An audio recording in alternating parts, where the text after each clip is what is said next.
ये एक revisionary audio clip है on CA final law chapter 5 compromises arrangements and अमलगमेशंस।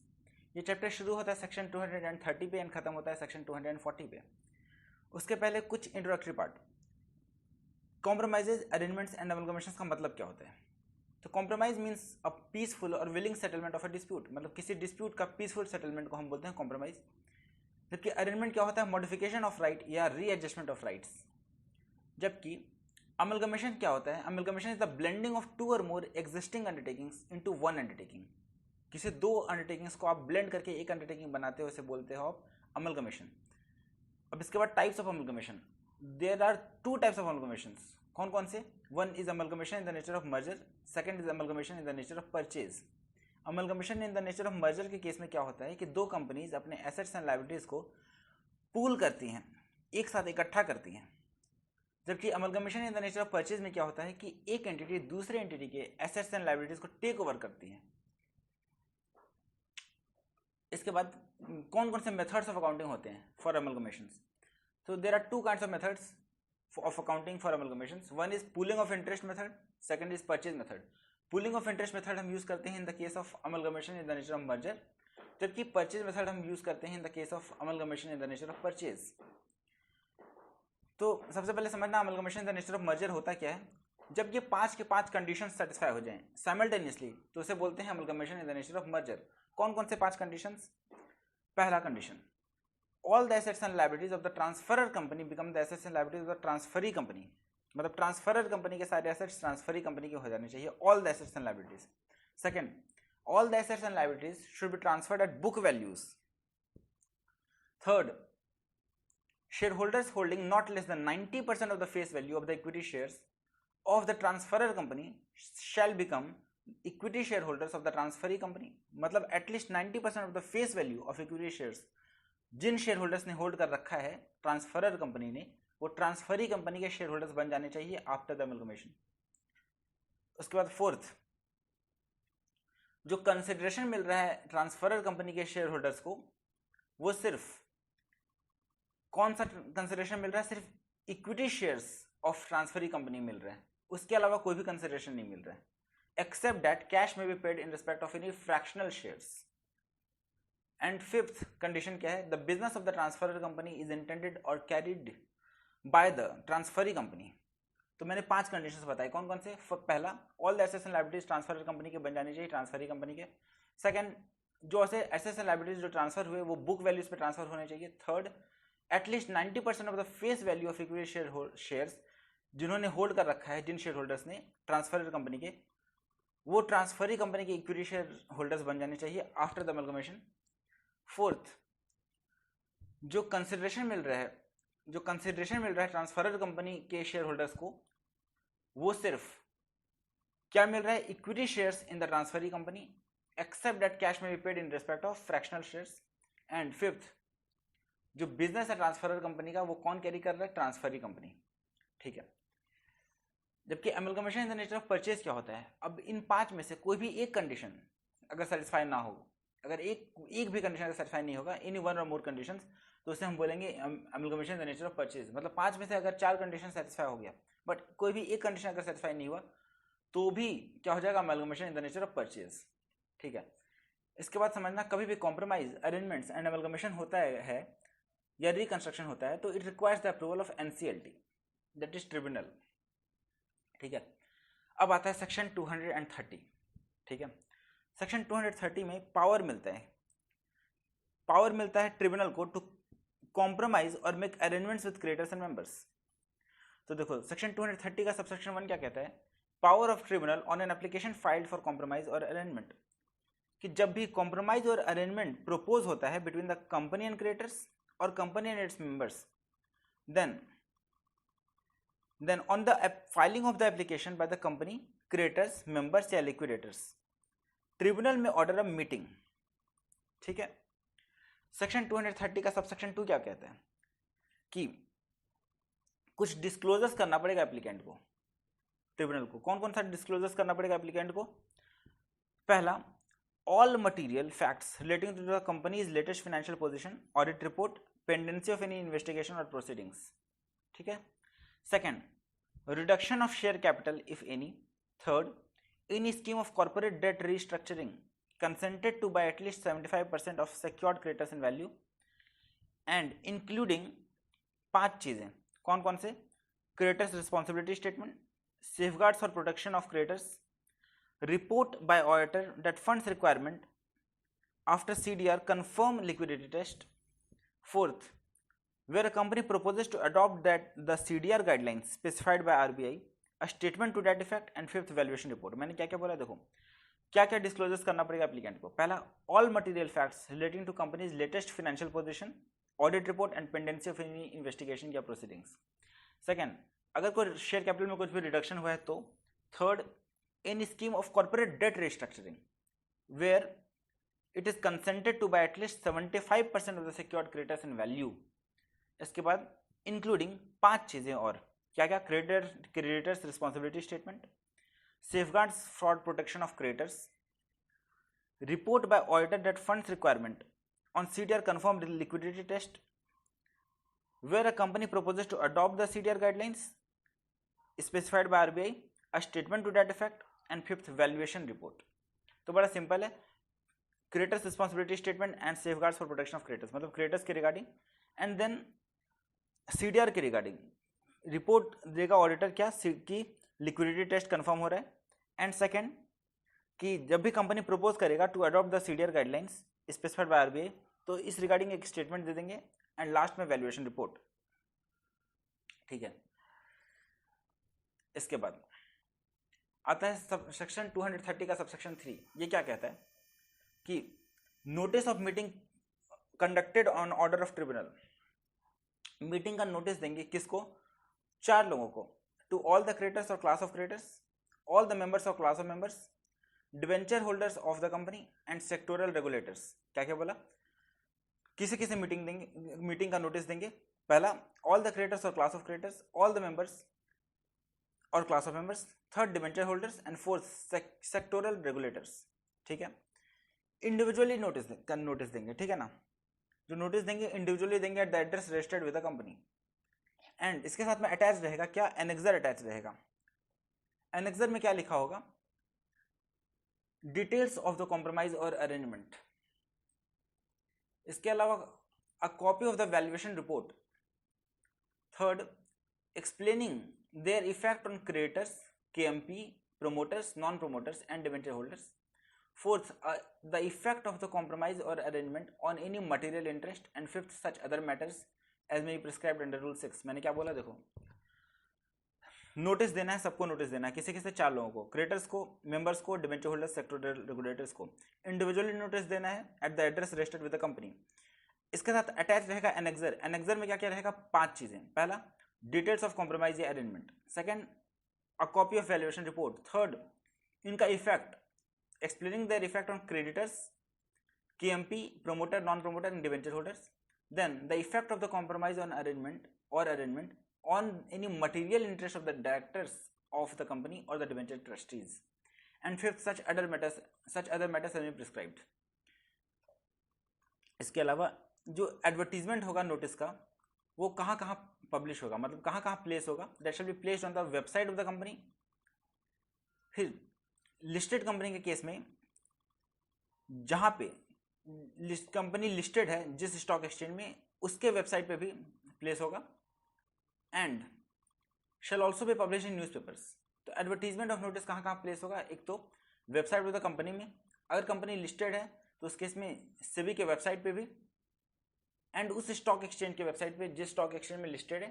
And third, newspapers में भी पब्लिश होगा. इसके बाद जब भी नोटिस एडवर्टीजमेंट के थ्रू इशू होगा तो उस केस में the advertisement shall indicate the time within which copies of the compromise और arrangement shall be made available to the concern person free of charge. इसके बाद 230 का सबसेक्शन 5 कहता है कि सेक्टोरल रेगुलेटर्स को हम नोटिस देंगे कि वो अपना रिप्रेजेंटेशन भेज सकते हैं within 30 days from the date of receipt of such notice. ठीक है. एंड कौन कौन से सेक्टोरल रेगुलेटर्स हैं इसमें? Central government, income tax authorities, RBI, SEBI, registrar, respective stock exchanges, official liquidator, competition commissioner of India, and such other sectoral regulators. ठीक है, इसके बाद 230 का सबसेक्शन 9 कहता है कि अगर कभी भी अगर 90% of the creators in value अगर एग्री कर जाते हैं टू द कॉम्प्रोमाइज या अरेंजमेंट, तो उस केस में ट्रिब्यूनल में dispense with calling of a meeting of creator और क्लास ऑफ क्रिएटर।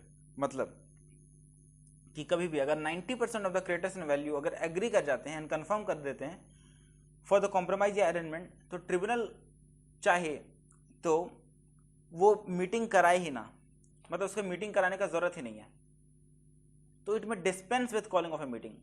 डिस्पेंस मतलब एग्जेम्प्ट कर सकता है for the calling of meeting, तो मीटिंग कराने का कोई जरूरत नहीं है इसे, अगर 90% of the creators in value अगर एग्री कर जाते हैं तो। इसके बाद सेक्शन 230 सबसेक्शन 4 क्या कहता है कि वोट कौन करेगा। तो the persons to whom the notice is sent may vote either themselves और थ्रू प्रॉक्सीज और by postal ballot within 1 month from the date of receipt of such notice. ठीक है, मैंने क्या बोला कि कौन लोग वोट कर सकते हैं, तो the persons to whom the notice is sent, जिसे नोटिस भेजा गया है वो वोट कर सकते हैं। कैसे कैसे, 3 तरीके से, either themselves, second through proxies और third by postal ballot. And time period क्या है, within 1 month from the date of receipt of such notice. And any objection to compromise और arrangement shall be made only by persons holding 10% or more of the shareholding or having outstanding debt amounting to 5% of the total outstanding debt। मैंने क्या बोला, कभी भी अगर objection करना है to the compromise या अरेंजमेंट तो वो सिर्फ वो पर्सन्स कर सकते हैं जिन पर्सन्स के पास at least 10% of the share holding है या फिर at least 5% of the outstanding debt है। ठीक है, इसके बाद सेक्शन 230 का सबसेक्शन 6 क्या कहते हैं कि जो ट्रिब्यूनल का जो ऑर्डर रहेगा वो बाइंडिंग रहेगा। कब, अगर वोटिंग में, जब वोटिंग होता है तो उस टाइम पे अगर अप्रूवल मिल जाता है of 3/4 of the value of the creditors और class of creditors plus majority of persons. ठीक है, एंड जो 3/4 of the creators in value देखते हैं वो देखते हैं वो उन क्रिएटर्स के regarding among those creditors who voted in the meeting. ठीक है, मैंने क्या बोला समझना फिर से, ट्रिब्यूनल का ऑर्डर बाइंडिंग होगा, लेकिन तभी बाइंडिंग होगा जब एट द वोटिंग अप्रूवल मिल जाए at least 3/4 of the creators in value का प्लस मेजॉरिटी ऑफ पर्संस, मतलब मेजॉरिटी ऑफ क्रिएटर्स होने चाहिए which represent 3/4 of the creators in value. ठीक है, एंड जो मेजॉरिटी ऑफ पर्संस देखेंगे and 3/4 of creators in value देखेंगे, ये उन पर्संस में देखेंगे among those persons who have voted in the meeting. ठीक है, एंड अगर 3/4 of the creators in value plus majority of persons अगर एग्री कर जाते हैं टू कॉम्प्रोमाइज और अरेंजमेंट एंड ट्रिब्यूनल अगर सैंक्शन कर देता है इसे, then it is binding on company, creators, members, liquidators and contributories. इसके बाद आता है सेक्शन 230 का सबसेक्शन 7। ये क्या कहता है कि ऑर्डर में किन किन पर्टिकुलर्स को स्टेट किया रहेगा, मतलब कौन कौन से पर्टिकुलर्स को स्टेट करेंगे हम ऑर्डर में, मतलब ट्रिब्यूनल कौन कौन से पर्टिकुलर्स को स्टेट करेगा ऑर्डर में। तो 5 तरीके के ऑर्डर्स को। First is where conversion of preference share into equity share is provided, such preference share holder shall be given an option to either obtain arrears of dividend in cash or accept equity share equal to the value of dividend payable। तो पहला क्या कहता है कि जब conversion हो, where conversion of preference share into equity share is provided, जब preference share का कन्वर्जन इनटू इक्विटी शेयर ऐसा कुछ एग्रीमेंट है, ऐसा कुछ प्रोवाइडेड है, तो उस केस में क्या होगा, तो जो प्रेफरेंस शेयर होल्डर्स होंगे उनको 2 ऑप्शन मिलेगा, या तो आप डिविडेंड ले लो कैश में, या फिर डिविडेंड के बदले आप उतने का इक्विटी शेयर ले लो। ठीक है, सेकंड, इसमें क्या पर्टिकुलर्स हो सकता है ऑर्डर में, the protection of any class of creditors. Third, the variation of share holders rights, and जब भी शेयर होल्डर राइट्स का वेरिएशन होगा तो it shall be given effect to provisions of section 48। इसके बाद जब भी कॉम्प्रोमाइज या अरेंजमेंट एग्री होगा, जब भी कॉम्प्रोमाइज या arrangement agreed to by the creditors under section 230 subsection 6, then any proceedings pending before BIFR shall abate. तो board of industrial and financial reconstruction के पास जो भी प्रोसीडिंग्स पेंडिंग होगा वो अबेट हो जाएगा। ठीक है, इसके बाद डिसेंडिंग शेयर होल्डर्स को हम एग्जिट ऑफर देंगे। तो मैंने क्या बोला, 5 तरीके के ऑर्डर्स होंगे। पहला, जब भी कन्वर्जन होता है, कन्वर्जन के रिगार्डिंग कुछ भी बात लिखा है, conversion of preference share into equity share, तो उस केस में उनको दो ऑप्शन मिलेगा, या तो आप डिविडेंड ले लो कैश में, या फिर डिविडेंड के बदले आप उतने का इक्विटी शेयर ले लो कंपनी का। सेकंड, कन्वर्जन के बाद protection of class of creditors. Third, variation, तो कन्वर्जन, प्रोटेक्शन, वेरिएशन। जब भी वेरिएशन होता है शेयर होल्डर्स राइट्स का, तो उस केस में it shall be given effect to provisions of section 48। तो कन्वर्जन हो गया, प्रोटेक्शन हो गया, वेरिएशन हो गया। इसके बाद कॉम्प्रोमाइज या अरेंजमेंट। इफ द कॉम्प्रोमाइज या arrangement is agreed to then BIFR shall abate. And fifth is other schemes. Other schemes में क्या हो सकता है? अदर ऑर्डर्स में एग्जिट ऑफर हो सकता है, exit offer to dissenting share holders. इसके बाद सेक्शन 230 सबसेक्शन 8 क्या कहता है? सेक्शन 230 सबसेक्शन 8 कहता है कि filing of order of tribunal with registrar. तो जो भी ट्रिब्यूनल का जो भी ऑर्डर रहेगा, that shall be filed by the company with in a period of 30 days of receipt of order. इसके बाद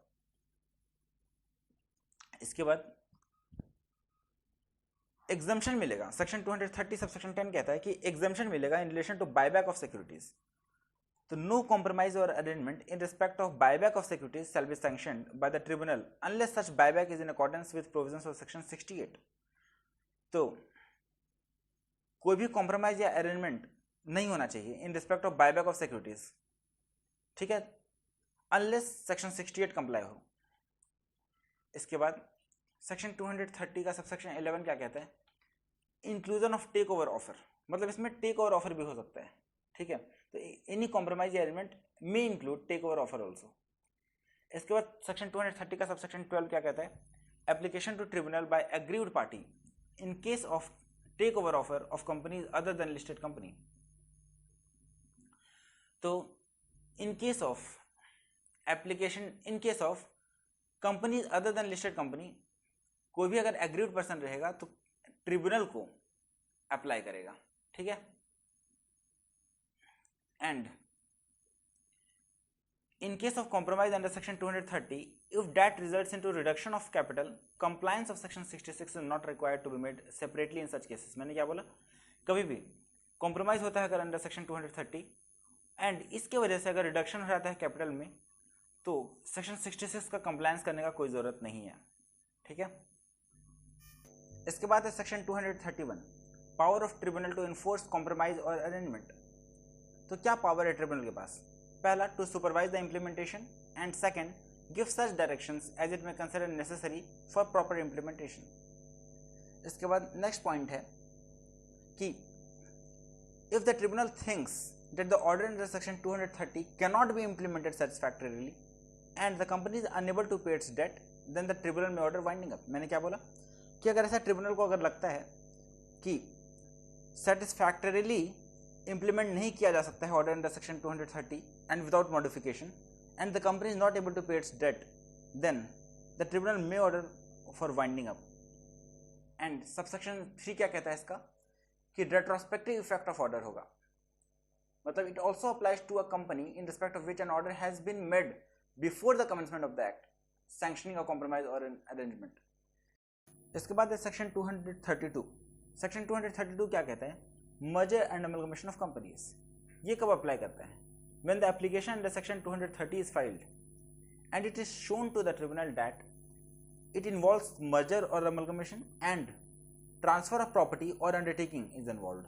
मतलब जब एप्लीकेशन फाइल होता है अंडर सेक्शन 230 एंड उस केस में जब मर्जर और अमलगमेशन इन्वॉल्व है एंड साथ में ट्रांसफर ऑफ प्रॉपर्टी और undertaking is also involved, then section 232 applies and the tribunal may order meeting, and section 230 subsection 3 to section 230 subsection 6 shall apply mutatis mutandis, मतलब exactly the same with the necessary changes made therein, ठीक है। इसके बाद इसका subsection 2 क्या कहता है कि इंफॉर्मेशन सर्कुलेट करना पड़ेगा for the meeting by the merging companies और companies in respect of which a division is proposed. तो उन्हें क्या करना पड़ेगा? इन्फॉर्मेशन सर्कुलेट करना पड़ेगा। कौन कौन सा इन्फॉर्मेशन? 5 तरह की इन्फॉर्मेशन। पहला, draft of the proposed terms of the scheme.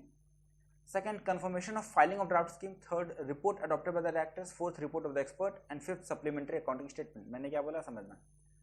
5 चीजें सर्कुलेट करनी पड़ेंगी। क्या क्या? Draft of the proposed terms of the scheme, कि प्रपोज्ड टर्म्स है क्या। Second, confirmation of filing of the draft scheme, तो जो भी ड्राफ्ट स्कीम जो प्रपोज हुआ था उसका फाइलिंग का confirmation. Third, report adopted by the directors, report adopted by the directors में क्या लिखा होगा, इफेक्ट लिखा होगा, इफेक्ट लिखा होगा of compromise on the share holders, KMP, promoter, non promoter, ठीक है। इसके बाद report of the expert with regard to valuation and fifth, supplementary accounting statement. अच्छा, सप्लीमेंट्री अकाउंटिंग स्टेटमेंट क्या होता है कि जब भी लास्ट एनुअल अकाउंट्स बना होगा of any of the merging companies, तो वहां से लेकर के जब फर्स्ट मीटिंग हुआ ऑफ द मर्ज्ड कंपनी, तो अगर ये डिफरेंस, अगर ये गैप 6 मंथ से ज़्यादा का होता है तो इस पीरियड के लिए सप्लीमेंट्री अकाउंटिंग स्टेटमेंट बनाना पड़ता है, ठीक है। इसके बाद इसका सबसेक्शन 3 क्या कहता है कि order of tribunal on the agreement of compromise या अरेंजमेंट। तो ट्रिब्यूनल क्या क्या ऑर्डर दे सकता है, तो द ट्रिब्यूनल में make provisions for the following matters, ध्यान से सुनना कौन कौन से ऑर्डर्स दे सकता है। तो पहला, transfer to the transferee company of the whole और any part of the undertaking और प्रॉपर्टी और लाइबिलिटी। तो ट्रांसफर के लिए कह सकता है transfer to the transferee company of the whole और any part of the undertaking, property और liability. Second, allotment of transferee allotment by transferee of any shares, debentures और पॉलिसीज। थर्ड, कंटिन्यूएशन बाय और against the transferee company of legal proceeding pending. ये मैं क्या बता रहा हूँ कि कौन कौन से ऑर्डर्स पास कर सकता है या किस किस मैटर्स के रिगार्डिंग ट्रिब्यूनल ऑर्डर पास कर सकता है अंडर कॉम्प्रोमाइज और अरेंजमेंट। पहला मैंने क्या बोला, transfer to the transferee company of the whole और any part of the undertaking. तो मतलब किसी अंडरटेकिंग, प्रॉपर्टी या लाइबिलिटी या उसके पार्ट को ट्रांसफर करने के लिए कह सकता है टू द ट्रांसफरी कंपनी। तो पहला हो गया transfer. Second is allotment by transferee of any shares या डिवेंचर्स और policies. Third, continuation of legal proceeding pending. तो जो पुराना लीगल प्रोसीडिंग रहेगा वो पेंडिंग, वो उसके कंटिन्यूएशन के लिए बोल सकता है कि वो कंटिन्यू होगा, ऐसा बोल सकता है। इसके बाद dissolution without winding up of any transferor company. तो ट्रांसफरर कंपनी का क्या डिसोल्यूशन हो जाता है विदाउट वाइंडिंग अप, ठीक है। तो ट्रांसफर कंपनी डिसॉल्व हो गया in transferee company without winding up. इसके बाद डिसेंटिंग शेयर होल्डर्स के रिगार्डिंग भी कुछ मैटर्स रह सकते हैं। तो provision to be made for any person who dissents from the compromise और अरेंजमेंट, ठीक है। मतलब डिसेंटिंग शेयर होल्डर मतलब जो भी पॉपुलर ओपिनियन था उस मीटिंग का, उसके अगेंस्ट जिन्होंने वोट किया उसे बोलते हैं डिसेंटिंग शेयर होल्डर्स। इसके बाद sixth, the transfer of employees of the transferor company to the transferee company. Transferor company के एम्प्लॉइज को ट्रांसफरी कंपनी के एम्प्लॉइज में शिफ्ट कर सकता है, ठीक है, मतलब ट्रांसफर कर सकता है। Seventh, where share capital is held by any non resident share holder under the FDI norms और guidelines, the manner of allotment of shares of the transferee company to such share holder. तो कभी भी अगर non resident share holder अगर share capital को held करता है under the FDI norms और गाइडलाइंस, तो किस मैनर में उसे शेयर्स को हम अलॉट करेंगे वो बताना है, वो मतलब बता सकता है, ठीक है। ऑर्डर में ये लिखा हो सकता है, ठीक है। एट्थ, जब भी ट्रांसफरर कंपनी लिस्टेड कंपनी है and the transferee company listed company है, then the transferee company shall continue to be unlisted company. क्या बोला मैंने, जब ट्रांसफरर कंपनी लिस्टेड कंपनी है but the transferee company is an unlisted company, तो the transferee company continues to be an unlisted company, ठीक है। इसके बाद next point, where the transferor company is dissolved. अगर ट्रांसफरर कंपनी डिसॉल्व हो जाता है तो जो फी पेबल है ना by transferor company to transferee company and transferee company to transferor company, वो सेट ऑफ हो जाएगा, ठीक है, वो आपस में सेट ऑफ हो जाएगा। And last, such incidental, consequential and supplemental matters, such incidental, consequential and supplemental matters, ठीक है। इसके बाद जो भी ऑर्डर आएगा ट्रिब्यूनल का, जो ऑर्डर आएगा ट्रिब्यूनल का, that shall be filed with the registrar for registration with in 30 days of the receipt of certified copy of order. मैंने क्या बोला, जब भी ऑर्डर आएगा ट्रिब्यूनल का, that shall be filed with in 30 days of the receipt of certified copy of order. इसके बाद next, हर साल मतलब एवरी ईयर आपको क्या करना है, एक statement of compliance of scheme आपको सबमिट करना है। एवरी ईयर आपको क्या करना है, statement of compliance of scheme, जो कि डूली सर्टिफाइड होगा बाय सीएमए या सीएस इन प्रैक्टिस, ठीक है। इसके बाद, if share holders of the transferor company decide to opt out of the transferee company, then provision shall be made for payment of the value of shares held by them. क्या बोला मैंने?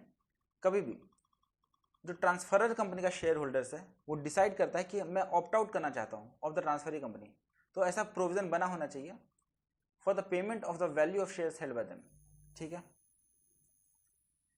इसके बाद provided that no compromise or arrangement shall be sanctioned by the tribunal unless a certificate by the company's auditor has been filed with the tribunal with regard to the accounting treatment in conformity with the AS. मतलब कभी भी अगर कोई भी अगर arrangement या फिर compromise sanction होता है तो वो तब तक सैंक्शन नहीं हो सकता है जब तक कि एक सर्टिफिकेट ना मिल जाए बाय द कंपनीज ऑडिटर कि किस रिगार्डिंग सर्टिफिकेट की accounting treatment is in conformity with the accounting standards under section 133. इसके बाद effect of an order of tribunal where the order under this section provides for the transfer of any property or liabilities, then by virtue of the order that property shall be transferred to the transferee company.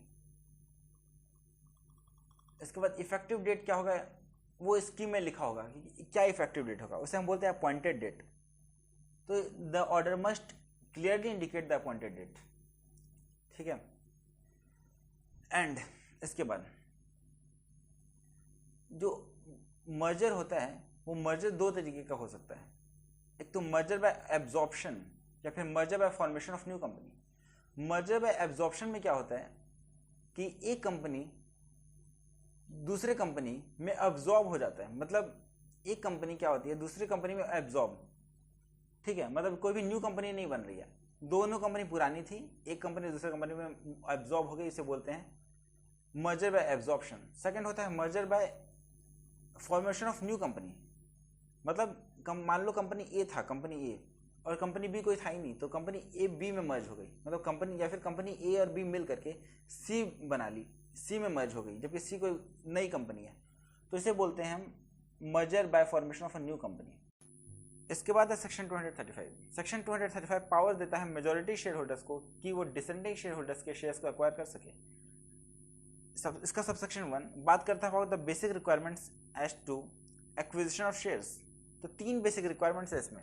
पहला basic requirement है about the approval by holders of 9/10 in value of shares whose transfer is involve.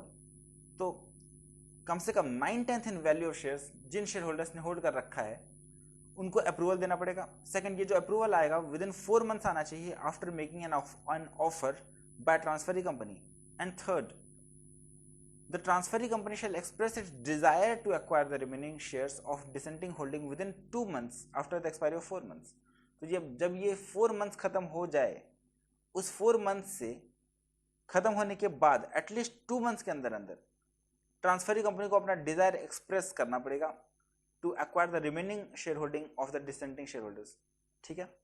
इसके बाद इसका subsection 2 बोलता है about the order of tribunal to acquire shares of dissenting share holders. ठीक है. तो एक बात समझना, the transferee company is entitled to acquire shares of dissenting share holders.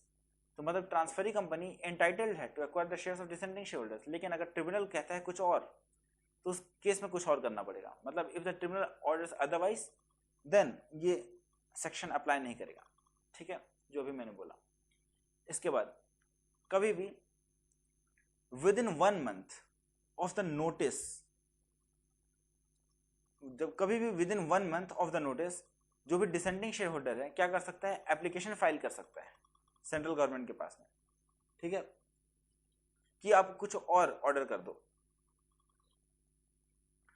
तो डिसेंडिंग शेयर होल्डर्स का एप्लीकेशन हो गया. उसके बाद क्या होगा, सेपरेट बैंक अकाउंट में डिसबर्समेंट होगा फंड्स का. तो जो भी फंड्स है उसका डिसबर्समेंट कैसे होगा, एक सेपरेट बैंक अकाउंट में. तो any sum received by the transferor company under this section shall be kept in a separate bank account by the transferor company. तो ट्रांसफरर कंपनी से सेपरेट बैंक अकाउंट में रखेगा. And shall be disbursed to the entitled shareholders within 60 days. And 60 days के अंदर ये disburse हो जाना चाहिए. तो मैंने क्या बोला, इसमें 2 बातें सब सेक्शन 4 में कि सेपरेट बैंक अकाउंट में रखना पड़ेगा जो भी फंड्स डिसबर्स करना है. ठीक है. उसके बाद जो डिसबर्समेंट होगा विद इन 60 डेज होगा, ठीक है। इसके बाद है section 236 purchase of minority share holding. ये सेक्शन क्या कहता है कि कोई भी एक्वायरर या person acting in concert with such acquirer या कोई भी पर्सन या ग्रुप ऑफ पर्सन अगर he has become registered holder of 90% or more of issued capital share capital of the company or on becoming 90% majority or holding 90% of issued equity share capital of a company, तो उस case में क्या होगा, वो अपना intention बता सकता है कंपनी को कि वो एक्वायर करना चाहता है रिमेनिंग इक्विटी शेयर्स भी, ठीक है। तो इसके लिए प्राइस कैसे डिसाइड होगा, the price shall be determine on the basis of valuation by a registered valuer. तो जो रजिस्टर्ड वैल्यू करेगा उस प्राइस के बेसिस पे डिटरमिन होगा, ठीक है, प्राइस। इसके बाद डिपॉजिट, तो जो मेजॉरिटी शेयर होल्डर है ना वो उन्हें क्या करना पड़ेगा, डिपॉजिट करना पड़ेगा an amount equal to the value of the shares to be acquired by them in a separate bank account. तो एक सेपरेट बैंक अकाउंट में उन्हें डिपॉजिट करना पड़ेगा। क्या डिपॉजिट करना पड़ेगा, उतना amount which is equal to the value of the shares to be acquired by them, ठीक है। and such amount shall be disbursed to entitled shareholders within 60 days, ठीक है। and वो 60 days के अंदर वो अमाउंट डिसबर्स हो जाना चाहिए, ठीक है। प्रोवाइडेड दैट कि अगर 60 डेज के अंदर किसी भी वजह से अगर 60 डेज के अंदर अगर पेमेंट नहीं हो पाया तो उस केस में for a period of 1 year payment होता रहेगा। तो पेमेंट होता रहेगा जब तक 1 ईयर पूरा ना हो जाए। इसके बाद जो कंपनी है वो ट्रांसफर एजेंट की तरह काम करेगा in the event of purchase, ठीक है। एंड इसके बाद in the event of absence of a physical delivery of shares by share holders, अगर मान लो फिजिकल डिलीवरी ऑफ शेयर्स नहीं हो पाता है किसी भी वजह से तो उस केस में शेयर सर्टिफिकेट्स कैंसिल हो जाएगा। Second, the company whose shares are being transferred shall be authorised to issue shares in lieu of the cancelled shares. And third, make payment of the price out of deposit made under subsection 4 by the majority in advance to minority by dispatch। इसके बाद अगर मान लो at least 75% of the minority share holders, अगर at least 75% of the minority share holding जिन्होंने hold कर रखा है, ठीक है, तो वो अगर प्रपोज करते हैं कि हायर अमाउंट मिलना चाहिए एंड सच में हायर अमाउंट मिल जाता है तो उस केस में जो बाकी माइनॉरिटी शेयर होल्डर्स है ना उन्हें भी प्रपोज टर्म्स मिलेगा, ठीक है, मतलब न्यूली रिवाइज टर्म्स मिलेगा, ठीक है। This was section 236। इसके बाद है सेक्शन 237।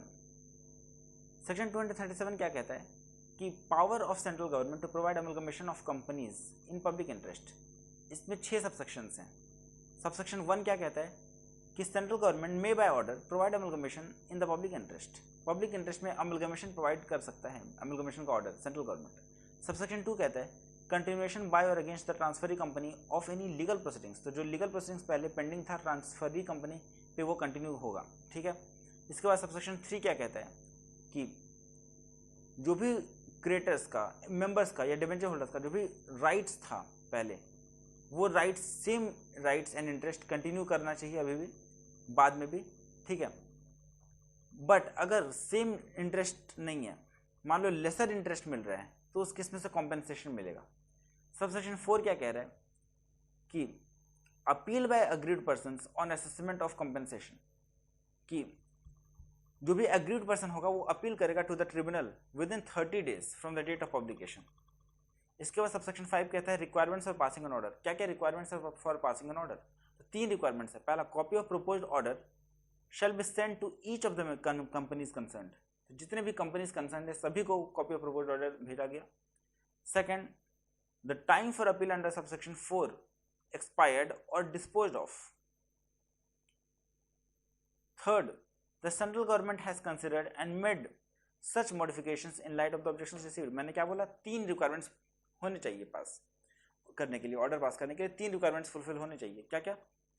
पहला, प्रोपोज्ड ऑर्डर का कॉपी भेज दिया गया है to each of the companies concerned. Second, जो टाइम पीरियड है फॉर फाइलिंग द अपील वो खत्म हो गया है, एक्सपायर हो गया है, या फिर डिस्पोज ऑफ हो गया है, अपील को डिस्पोज ऑफ कर दिया, ठीक है।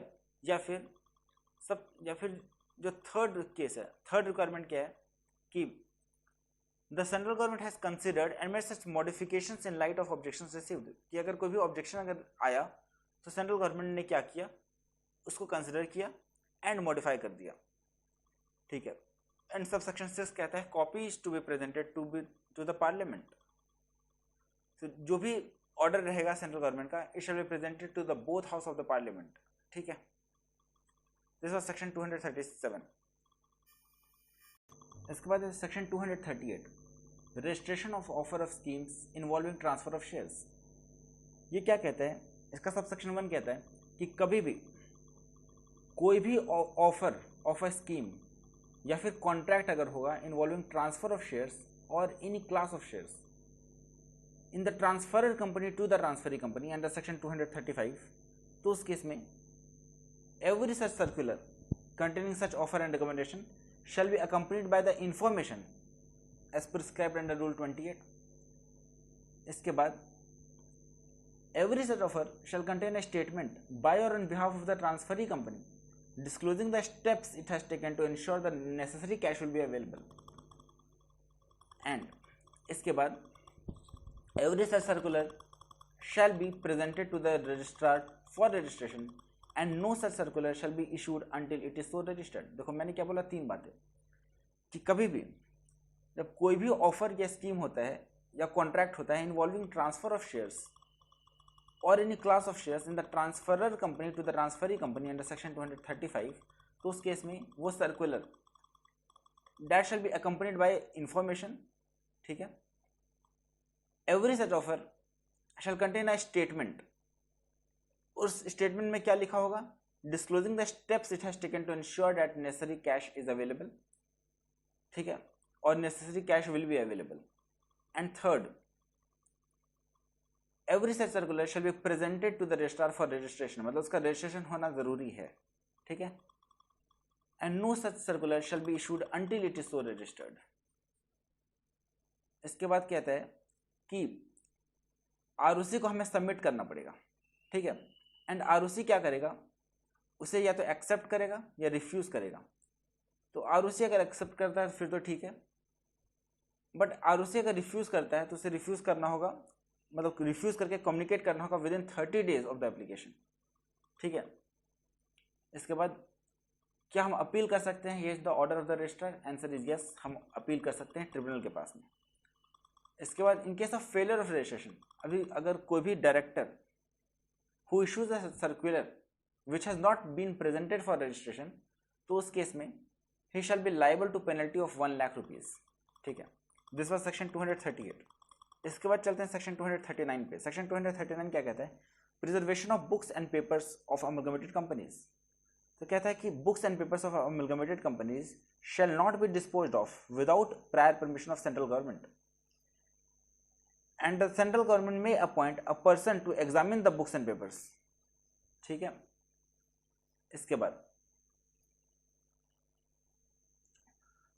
सेक्शन 240 क्या कहता है, liability of officers in respect of offences committed prior to merger और अमलगमेशन, ठीक है। तो जो भी लाइबिलिटी कमिट किया होगा किसी भी ऑफिसर ने प्रायर टू सच मर्जर और amalgamation, that will continue after such amalgamation or merger etc, ठीक है। तो दिस वाज सेक्शन 240। इसके बाद आता है section 233, that is fast track mode of merger और अमलगमेशन ऑफ सर्टेन कंपनीज। ये क्या कहता है कि कभी भी अगर देखो मर्जर या अमलगमेशन होता है तो सेक्शन 232 के हिसाब से होगा या फिर 233 के हिसाब से। तो अगर 232 के हिसाब से होता है तो वो तो लॉन्ग वाला प्रोसेस है, बट सेक्शन 233 के हिसाब से अगर होता है तो वो है fast track mode of merger. उसमें क्या होता है कि तब अप्लाई करता है fast track mode of merger जब या तो बिटवीन स्मॉल कंपनीज मर्जर हो रहा है या फिर मर्जर हो रहा है between holding company and it's wholly owned subsidiary company. तो ठीक है, तो सबसे पहले क्या होता है, एक प्रोपोज स्कीम बनता है, तो प्रिपरेशन होता है प्रोपोज स्कीम। उसके बाद नोटिस देते हैं किसे, रजिस्ट्रार को एंड ऑफिशियल लिक्विडेटर को, ठीक है।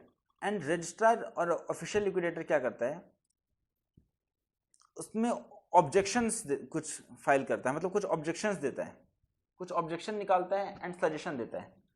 तो उन ऑब्जेक्शंस को देखते हुए एंड सजेशंस को देखते हुए हम उनको कंसिडर करते हैं एंड अपने स्कीम को अमेंड करते हैं अकॉर्डिंगली, ठीक है।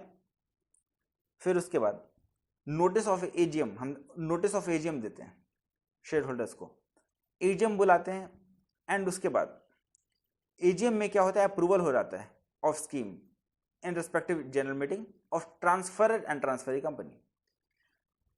स्कीम अप्रूवल होने के लिए members holding at least 90% of the total number of shares उसे अप्रूव करने चाहिए, ठीक है। इसके बाद क्या होगा, filing of declaration of solvency with ROC, declaration of solvency file होता है विद आरओसी।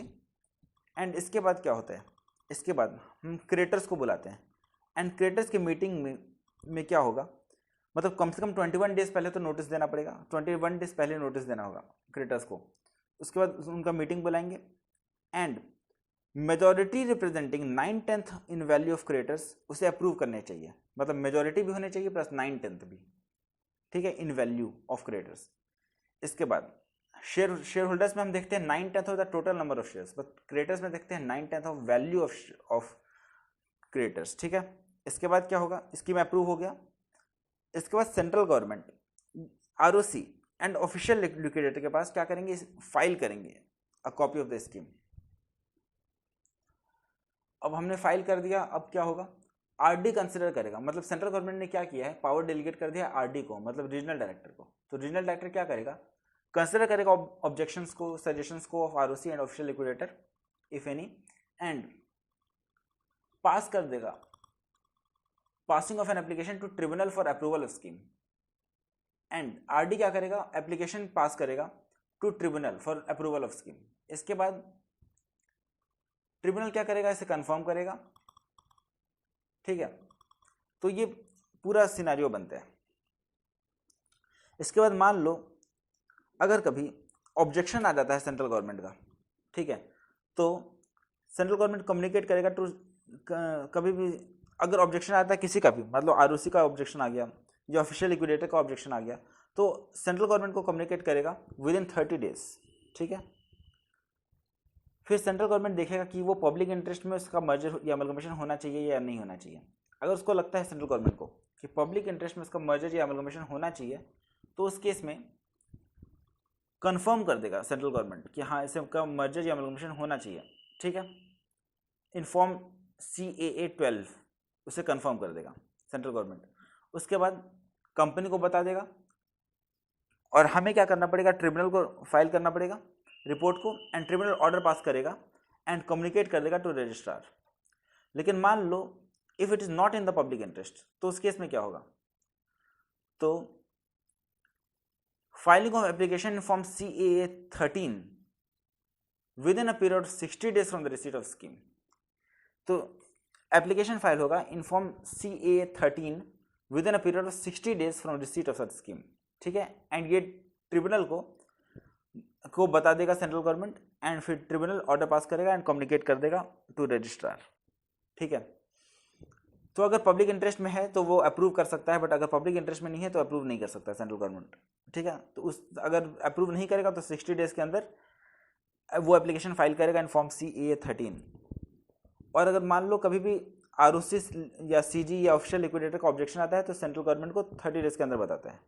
लेकिन मान लो अगर सेंट्रल गवर्नमेंट आरओसी या ऑफिशियल लिक्विडेटर का कोई भी ऑब्जेक्शन नहीं आता है, तो उस केस में क्या होगा, तो सेंट्रल गवर्नमेंट को कम्युनिकेट कर देगा एंड सेंट्रल गवर्नमेंट रजिस्टर कर लेगा स्कीम को एंड कंफर्म कर देगा इन CAA 12, ट्रिब्यूनल को बता देगा एंड ऑर्डर पास करेगा एंड कम्युनिकेट कर देगा रजिस्ट्रार को, ठीक है। This was section 233 fast track mode of merger और अमलगमेशन।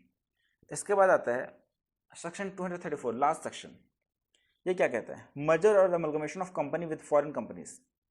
कि कभी भी अगर फॉरेन कंपनी का मर्जर होता है या तो इंडियन कंपनी के साथ, या इंडियन कंपनी का मर्जर होता है फॉरेन कंपनी के साथ, तब ये अप्लाई करता है, ठीक है। क्या बोला मैंने, फॉरेन कंपनी का इंडियन कंपनी के साथ या इंडियन कंपनी का फॉरेन कंपनी के साथ, तब ये अप्लाई करता है। अब यहाँ पे फॉरेन कंपनी का मीनिंग अलग है, फॉरेन कंपनी का वो मीनिंग यहाँ पे नहीं है जो सेक्शन 2 क्लॉज 42 में है।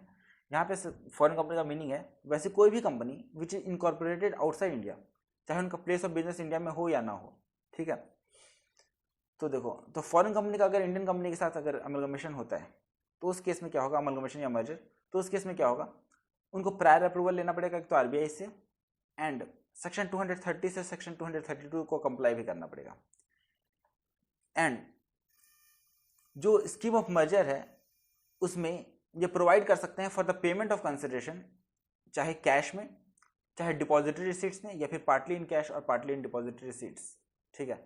लेकिन अगर कभी इंडियन कंपनी का फॉरेन कंपनी के साथ अगर मर्जर होता है तो उस केस में आरबीआई से कंसल्टेशन होगा, मतलब आरबीआई से हम कंसल्टेशन लेंगे, एंड इसके अलावा कंप्लाई करेंगे प्रोविजंस ऑफ सेक्शन 230 टू 232।